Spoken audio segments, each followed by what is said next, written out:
African American actors, actresses, writers, directors, cinematographers, and comedians are responsible for some of the biggest Hollywood productions today, and in some cases are the creative forces behind them. But that wasn't always the case. Hello, my name is Shanice Bolden, and I'm a digital cinematography student at Full Sail University, and I'm here to take you on a journey into Black cinema. In the early 1900s, it was rare to see African Americans on film. When you did, they were either caricatures of themselves, white actors dressed in blackface, or black actors like Burt Williams who made fun of their blackness while also in blackface. Uncle Tom's Cabin was one of the earliest examples of a completely white cast portraying black characters while in blackface.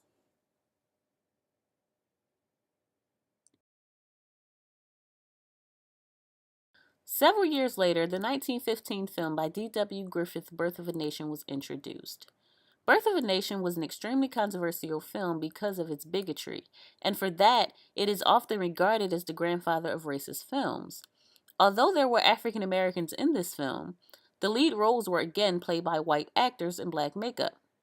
This notorious scene involved a white woman who would rather throw herself off a cliff than to be caught and raped by a slave. Upset at the way African Americans were being portrayed on film, Universal actor Noble Johnson and his brother George set out to show African Americans in a new light. In doing so, they founded the Lincoln Motion Picture Company, the first black owned and operated production company to produce and distribute films of and by blacks. In the 8 years of the company's existence from 1916 to 1923, they made several films, including The Realization of a Negro's Ambition, The Trooper of Company K, and most notably, A Man's Duty in 1919. Although emerging nearly 10 years after the Johnson brothers in the late 20s, Oscar Micheaux was often deemed the founder of black film, not necessarily for the quality of his works, which were usually run-and-gun one-take productions with a very minimal budget, but because he was the most successful early black independent filmmaker. In 1931, Micheaux made history with his film The Exile, which was the first talking film that was made and produced by an all-black cast and crew. The 50s and 60s were slower periods for African Americans in film, but the era still sprung up several notable films and film stars, like Sidney Poitier, Harry Belafonte, and Dorothy Dandridge, in films like A Raisin in the Sun, Porgy and Bess, and Carmen Jones. Now it's the 70s, and the era of blaxploitation films are in full swing. Kick-started by Melvin Van Peebles' Sweet Sweetback's badass song and Gordon Parks' Shaft. Can you dig it?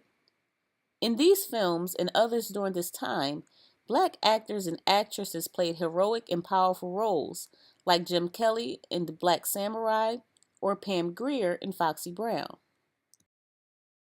The New Age era, which lasted from the 80s through the 90s, ushered in fresh new director-cinematographer powerhouses like Spike Lee and John Singleton, with their debuts of She's Gotta Have It in 1985 and Boys in the Hood in 1991.